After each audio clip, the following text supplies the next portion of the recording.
Kraft presents The Great Gildersleeve. The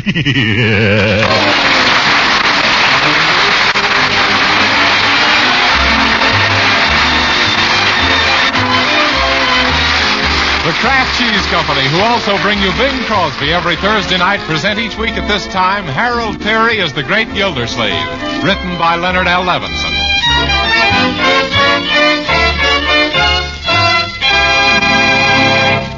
We'll hear from The Great Gildersleeve in just a moment. But first, let me pass along an economy tip to you housewives. You're trying to hold down the cost of your dinner main dishes. Well, you know macaroni and cheese is a fine, thrifty main dish. But do you know this? With the product called Kraft Dinner, you can make grand macaroni and cheese thriftily and make it in just 7 minutes cooking time. You see, every package of thrifty Kraft Dinner contains a special quick cooking macaroni. Also, some Kraft Grated, which lets you sprinkle the cheese goodness through and through the fluffy macaroni. In a jiffy, you have a delicious, economical main dish. When you're in the food store, it's smart to buy several packages of Kraft Dinner, for the family will want Kraft Dinner macaroni and cheese often. Tomorrow, ask for Kraft Dinner.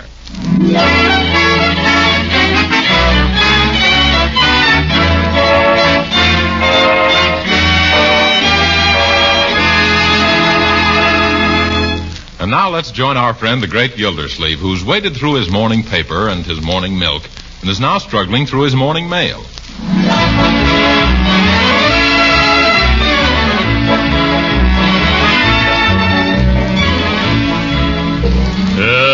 Bills, nothing but bills. Well, here's a postcard. It says, be thin as a leaf by boiling your beef. From some dietetic advisor? No, Marjorie, it's from the Sultan's Delight Turkish Baths. Well, a letter from the manager of my old rubber plant, the Gildersleeve Girdle Works. What do you know? It's been converted into a factory to repair barrage balloons. Gee, that certainly is a big change, isn't it, Unc? Oh, not much, Leroy. After all, they're still putting blimps into shape again. Or am I stretching things a little? What does he write, Uncle Mort? He says they've made the mistake of inflating a big balloon inside the factory. Jeepers, did it cause any trouble? I'll say it simply raised the roof. Oh, here's what I've been waiting for. It's from the State War Savings Administrator. The pins and the stickers I sent for.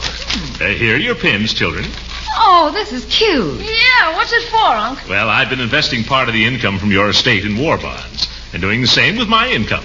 Now, we're all full-fledged members of the 10% Club. The 10% Club? What kind of a club is that? Leroy, it's the club that's going to help give the Axis a beating. Look, they sent us stickers to put up in our front window, too. Oh, yes. We're buying at least 10%. Uncle Mort, you have 2 stickers. Sure. I forgot to tell you, we're investing 20%.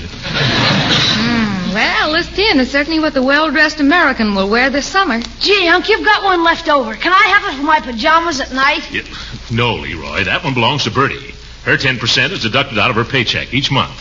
Oh, Bertie! Yes, Mr. Gildersleeve. You want a spot of black coffee? No, Bertie. I've got a spot of red, white, and blue for you. Here's your 10% club pin. Well, thank you, sir. Don't thank me. Thank Uncle Sam. Or rather, Uncle Sam thanks you. No need to do that. I'd like to be over there playing the Stars and Stripes Forever on that Hitler's head with a skillet. But if I can, I'm going to use some of my dough for bomb dumplings to go with his cooked goose. That's the right spirit, Bertie. As I said to Judge Hooker, oh, my goodness, I'm late for the office. Where's my hat? Under your arm, Unc. Oh, I see. Then where'd I put my briefcase? On your head. Oh! Hey, goodbye, everybody. Bertie, don't forget to take this umbrella stand out of the hall, because someday somebody's liable to trip over it. So long. Oh, poor Uncle Mort. You better remove that stand, Bertie. We wouldn't want him to hurt himself. No, at least not until after Father's Day. What's that got to do with it? Well, gee, we've bought him a super-duper present on account of he's been just like a father to us. Leroy, that was to be a surprise. Oh, I forgot. Now, Bertie, you got to promise you won't breathe a word about the present for the present. Well, how can I when I don't know what it is? Well, it's just what he's been wanting. A great big easy chair. Yes, sir, a green leather club chair. Oh, Marge, now you've given it away. Bertie, you got to keep this in confidence. Oh, don't you worry. I's the biggest confidence woman you ever seen.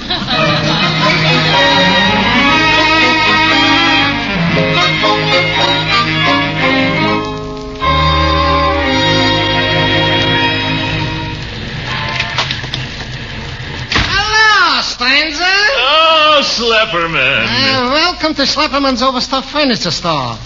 And is this store overstuffed with furniture? Well, Sam, how are you? Physically, I'm in the pink. Financially, I'm even more so. I'm in the red. What can I do for you if I'm not being too continental? Oh, really nothing. I just thought I'd drop in and browse around. Oh, go right ahead. Everybody's doing it. Business has been very browsy lately. And if you don't see what you want, just remember, can I help it if my stock is monotonous? I saw a nice display of leather club chairs in the window. That's why I came in, Sam. I was sort of daydreaming. You know, with Father's Day on Sunday. Wouldn't it be nice if I were a father? Yeah, that's a little short notice. I don't think you can make it. Yeah, I know that, Slep. Marjorie and Leroy are fine children, but isn't it too bad I haven't any children of my own to buy me one of those chairs? I suppose your kids are pretty good to you. Oh, sure. All 8 of them. They're so good to me on Father's Day that I'm broke for the rest of the month. You mean they buy you a present and then charge it to you? Oh, no. They borrow the money from me beforehand. Look, Guilty, if you had kids, they'd do the same thing. So why don't you pretend you have a son and that you're him and he wants to buy you a nice chair? Go on, don't be stingy with the boy. Now, don't you go to work on me, Schlepperman. I already have a soft spot for that brown leather club chair. Yes, and the vice versa. What do you mean? That chair has a soft spot for you. It was just made for you. Look, extra wide seat, big soft cushion, heavy legs. Are you describing the chair? I'm not so foolish I should insult a customer. Go on, sit in it once. It's free. Yeah, all right, Sam. Yeah, it certainly looks cozy. Yeah. This is like floating in the ocean, only not so wet. How much do you want for this chair? $67.50, and that's my rocky bottom price. But, Sam, this chair hasn't got a rocky bottom. You got me. $65. $55. Oh, no. You can have one of the red ones or a green one for $55. But the brown one costs me more. Why is that? The manufacturer has a whim. Yeah. But I don't like green or red chairs. They remind me of traffic signals, and that makes me mad. Okay, Guilty old pal. I'll let you have the brown one for $60. Yeah, $60, eh? All right. Send it up to my house tomorrow. If I'm not, say, I just remembered. There's a chair exactly like this one in the window for $60. Sure, Guilty. 60 is the ceiling price. And how can I cover my overhead if I don't hit the ceiling? You got me.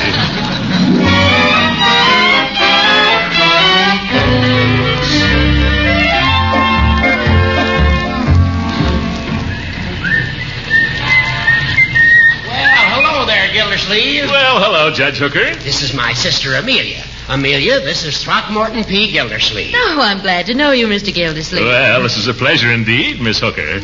I'm quite surprised to see how attractive your sister is, Judge.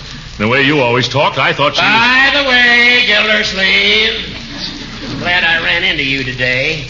I've been meaning to find out when you intend returning that umbrella I loaned you around Christmas time. Yeah, just as soon as you return that copy of No by George Waite. I never borrowed your copy of No by George Waite. I remember now. It wasn't a book. It was an umbrella you borrowed from me, long after I returned yours. I borrowed one from you? You're full of balloon juice. Oh, now, Horace, I'm sure you're mistaken. You keep out of this, Amelia. Yes, you keep... Hooker, don't talk that way to your sister. She's my sister. I'll talk to her any way I please. Not when there's a gentleman around. Maybe not, but until one comes along, I'll talk to her any way I please. Are you hinting that I'm no gentleman? I'm hinting that you're a big fat fool. Judge, now you're hinting below the belt. Really, Miss Amelia, I never expected you to be so attractive with such an insignificant... And stop making goo-goo eyes at her. Well, I'm not making goo-goo eyes at her. That's just the victimatura in me coming out. And am I glad to get rid of it?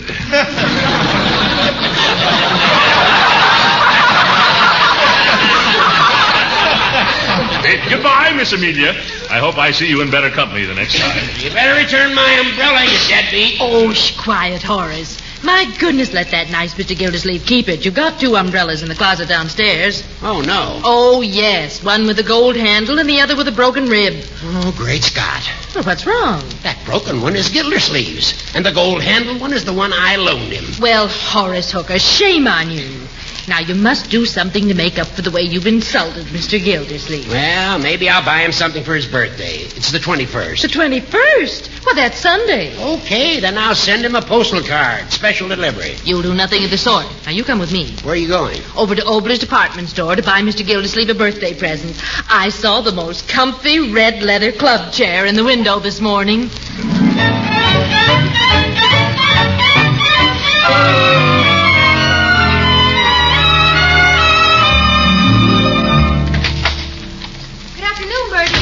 Miss Marge. Hello, Leroy. Hiya, Bertie. Uncle Mort home yet? No, but his chair is. Oh, dear. The salesman at Phelps and Fowler's promised they wouldn't deliver it until tomorrow morning. Well, let's hide it someplace till then. How about your room, Bertie? My room? Why, it's so small I have to do my setting up exercises sitting down. Even have to open the window to throw my chest out. Well, let's see the chair. Oh, that's not the right one. No, this one's brown. And we bought a green one. Oh, jiggers, Uncle Mort. Dear, what do we do? I'll sit down on a chair, and you children sit on me, and that'll hide it. Is anybody at home? Well, do Mother answer if you're not. Oh, there you are. Oh, hello, Dottie. We thought you were Uncle Mort. Oh, now, how could you make a mistake like that? I don't look anything like your Uncle Mort, even in these slacks. Or do I? Well, look at that pretty chair. We bought it for Uncle Mort for Father's Day, and it came a day too soon, and it's the wrong color. I'm just petrified that he'll come home any minute and find it. Well, then, look, why don't you bring it over to my house and keep it there until you can change it? Oh, well, thank you, Dottie. I'll phone Phelps and Fowler from there and ask them to bring the green one. Come on, Leroy, let's take it out the black chair. That must be your uncle now. Now, you folks hurry. I'm coming. Save electricity. How do? I'm from Phelps and Fowler. I got a green leather chair for Mr. Gildersleeve. Man, that's service. Sit it right here in the hallway. Okay. Will you sign for it, please? Can I just initial it? Certainly. All right. BLC. That stands for Bertie Lee Coggins. I better write that underneath. Now, you go over to the Dobson's house next door and pick up that brown chair that was brought over there by mistake. Well, this is the first I've ever heard of it. Uh-oh, here comes trouble. Oh, good afternoon, Bertie. Hello, Mr. Gildersleeve. Excuse me a moment. I'm just going to show this gentleman where the Dobsons live. Just walk this way, mister. Sure. He couldn't walk the way Bertie does to save his life. Now, what's this blocking it? Why, it's my chair. Oh, that Schlepperman. I told him I didn't want a green chair. Wait till I get hold of him. Of all the stupid mistakes, sending me a green chair when I distinctly said hello. Is this Schlepperman? It ain't Joe Lewis. Sam, this is Gildersleeve. You know that brown chair you sold me? Yes? I just arrived home and found it here, and it's green. There must be some mistake. Yeah, I'll say it. You better come right over and correct it. Okay, guilty old friend. I'll be there in 3/6 of a jiffy. But I can't understand it. That chair is not supposed to turn green until next spring.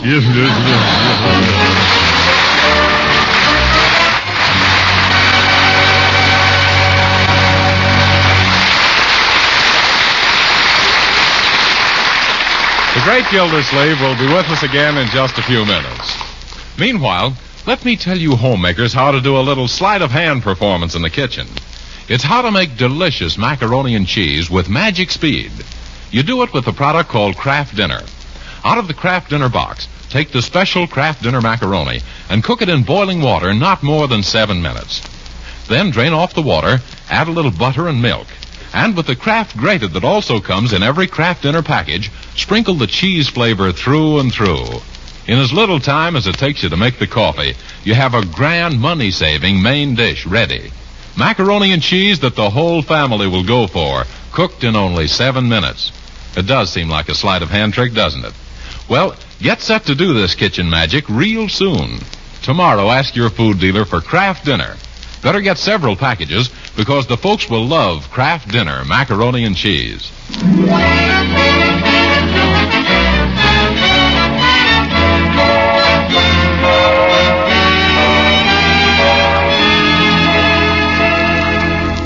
And now let's return to the Great Gildersleeve, who's taking a short nap, completely unaware of the fact that Mr. Schlepperman has come with another brown chair and taken back the green one that Marjorie and Leroy brought for Father's Day.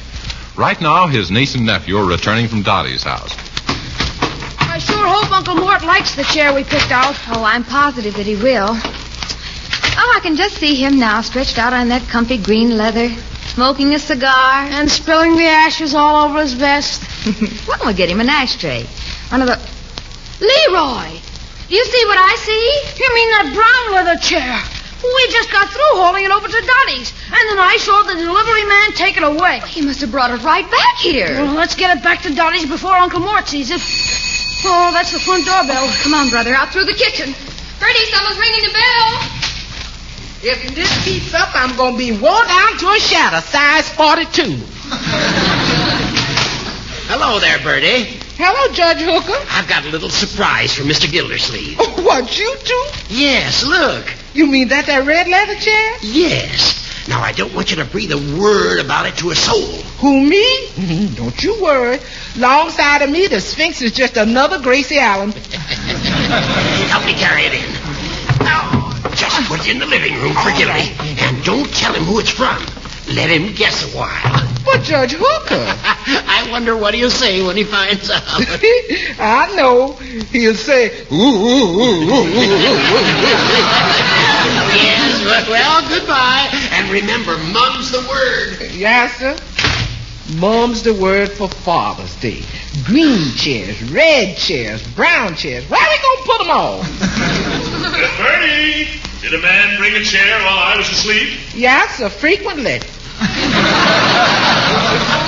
Oh, well, at last. Now I'll... Bertie, am I seeing red? I don't know, but you sure is turning red. This is the last straw. I told that Slepperman to take his green chair back and bring me my brown one. And now it turns out to be red. Give me that telephone. Thank you, Bertie.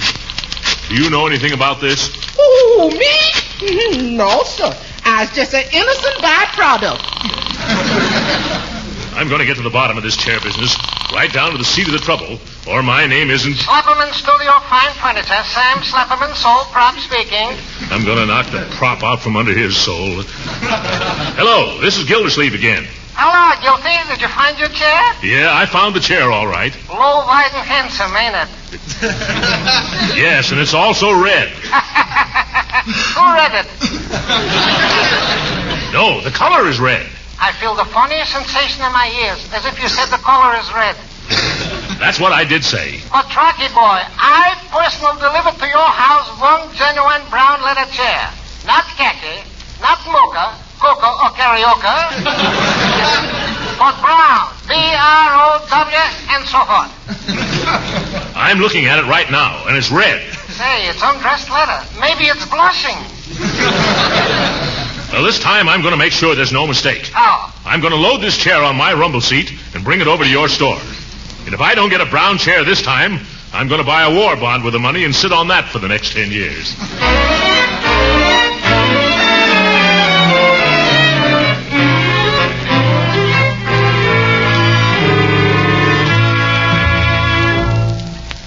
You bringing back this chair? Lady, when I took this brown chair back to Phelps and Fowler, the boss told me it ain't our chair at all. Well, then leave it here, mister. Chairs has been floating in and out this house like a flood in a furniture factory. Okay. Yeah, there you are. Bye. What we ought to do is give them all to the government. 3 chairs for the red, white, and blue. Bertie, I just found I made a mistake. Mr. Gildersleeve's birthday is July 21st, not June 21st. Yeah, but you needn't rush back to tell me. I knew that all the time. No, I came back to get that chair. I'll just take it home and keep it there for a month. Well, you might as well, 'cause chairs is the mostest thing we got plenty of. Thanks. Now, remember, we're still going to keep it all a secret. Don't worry. I'll zip my lip. Thank you. I've got to hurry so I won't run into Gildersleeve. Funny. I guess my eyesight isn't as good as it used to be. I'd swear this leather looks a lot more brown than it does red.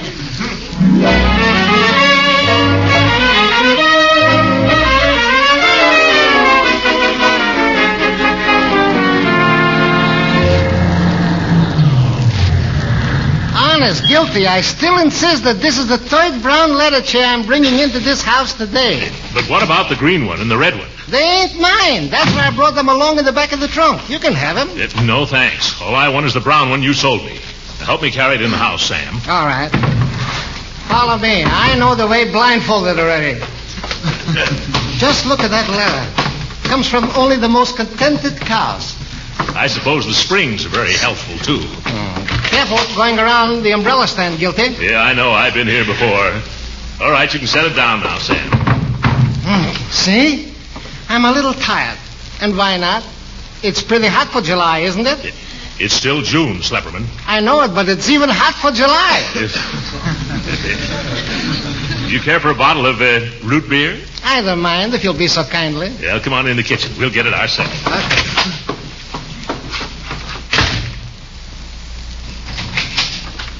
Gee, where is everybody today? Seems as though... Oh, for Pete's sake, how did that brown chair get back in here again? I bet that old Dottie hasn't sense enough to leave it over at her house. Well, there's nothing for me to do but drag it back next door again. Next time I'm going to attach an outboard motor to it. Come on, Cher, let's go. No, Sam, I keep telling you. Those red and green chairs are not mine. But Guilty, what happened to the two other brown ones? I don't know. You can see for yourself that I've only got that... Where's the chair we brought in here just now? Why ask me? I was in the kitchen with you drinking. Root beer, remember? That's right. Let's look around. It couldn't have walked off, could it? I don't know. Maybe it was a discontented cow after all. By George, I've heard of disappearing beds and fading wallpaper. But this is the first time I've ever seen a vanishing club chair. I wouldn't have believed it if I hadn't seen it with my own eyes. And now that I don't see it, I still don't believe it. It's nowhere around here. There's only one thing to do. Hand me that telephone. Here you are. What are you going to do? Call the police. A good idea. The lowlife who did this should get the chair. Should. He did.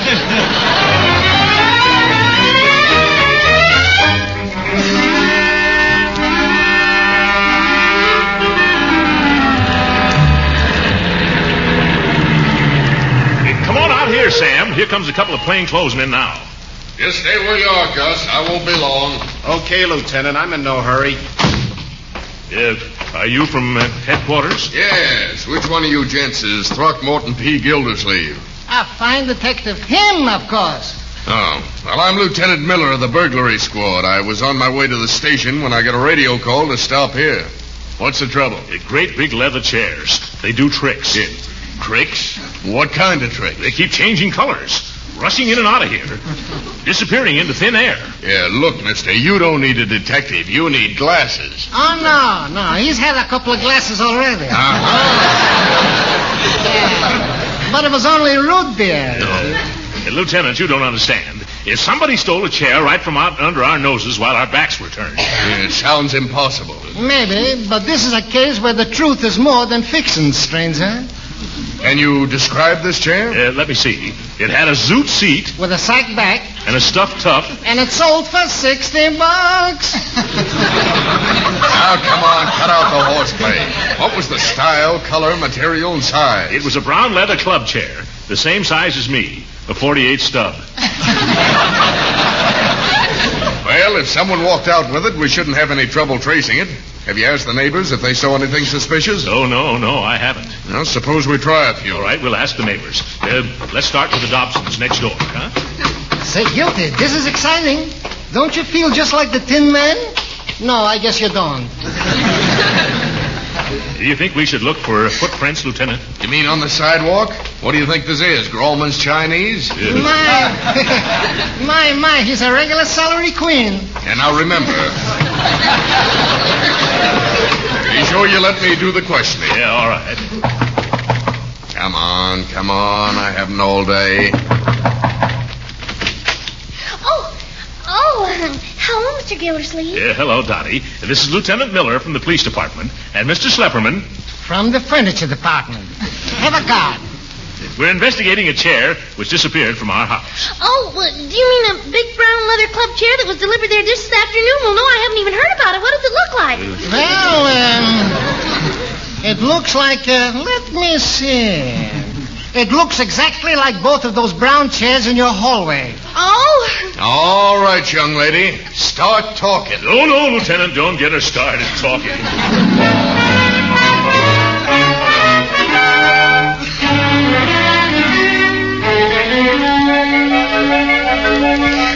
I'm really innocent, and I never did anything against the law except one time I kept talking to a streetcar motorman and he ran into the end quiet, please. I wish they'd ration her gas.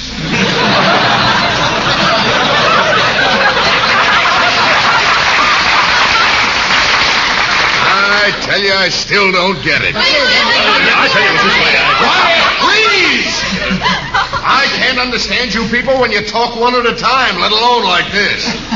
Now, who's Marjorie? That's me. Now, if you had to buy your uncle something for Father's Day, why didn't you just get him a necktie? How do you like that? Trying to ruin the furniture business.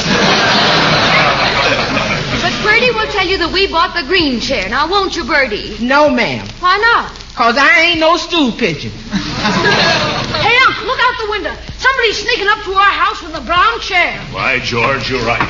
There's the thief, Lieutenant. Come on, let's get him. All right, come on. Stop! Drop that chair or I'll shoot.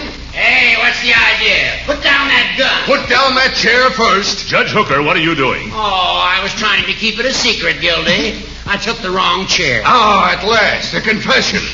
Who's confessing to what? I just made a mistake, that's all. Yes, Judge, a fatal mistake. When you stole that chair, you dragged yourself off the bench. You don't understand. I bought you a chair for your birthday. A likely story. My birthday is a month off, and you're too cheap to return an umbrella, let alone buy me an expensive present.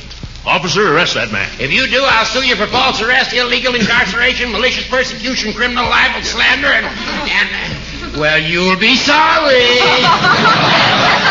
I'm not going to take any chances. Load all the chairs in Slepperman's truck. I'm going to haul all the evidence and all the witnesses down to headquarters. Before I go, I insist on phoning the chief of police. Oh, okay. Come on into the house with me. The chief of police is his uncle or something. Hey, Slepperman, did you hear what the lieutenant told us to do? Sure, it's easy. I've already got the red and green ones on. Also the 2 brown ones from Miss Daddy's house. All I got to do is lift up the one the judge lifted. Like this. And we're ready to go. Oh, say, Mr. Gildersleeve. Huh? Oh, yes. You're Gus, the lieutenant's partner, aren't you? Yeah, that's right. If he's going to take you all down in a squad car, I better take the truck and drive the evidence down to headquarters. That's an excellent idea. Hey, Slepperman, give the officer your keys. All right. Be careful with the clutch. It grabs. I'll watch it. Yeah, I'll certainly be glad when we can get this all unraveled. When I can find a seat I can call my own. You said it, guilty boy. This has been a most hectical day. Yeah. Oh, well, here comes the lieutenant and Hooker now. Well, Mr. Gildersleeve, I just had a little talk with the chief. He says for the lieutenant to forget the whole matter. So all you people get in a huddle and divide up those chairs among you. Say, where's Gus? You mean your partner? He drove the truck with the chairs down to police headquarters. My partner? That wasn't my partner. That was Gus Burns, a crook that I was taking to jail. Oh, my goodness. Oh, my truck. Oh, my chairs. Oh, my.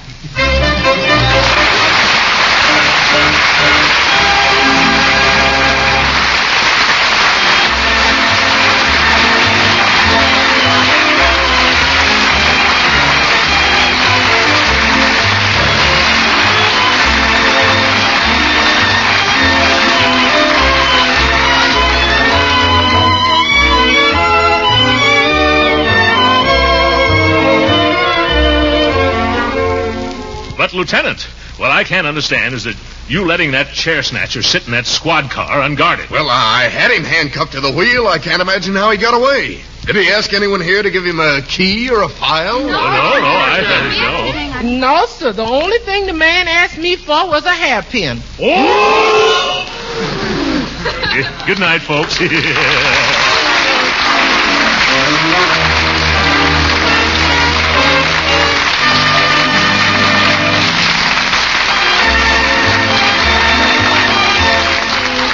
Original music heard on this program was composed and conducted by William Randall.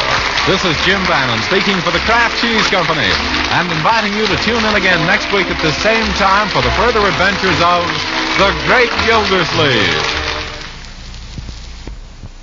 This program has reached you from Hollywood. This is the National Broadcasting Company.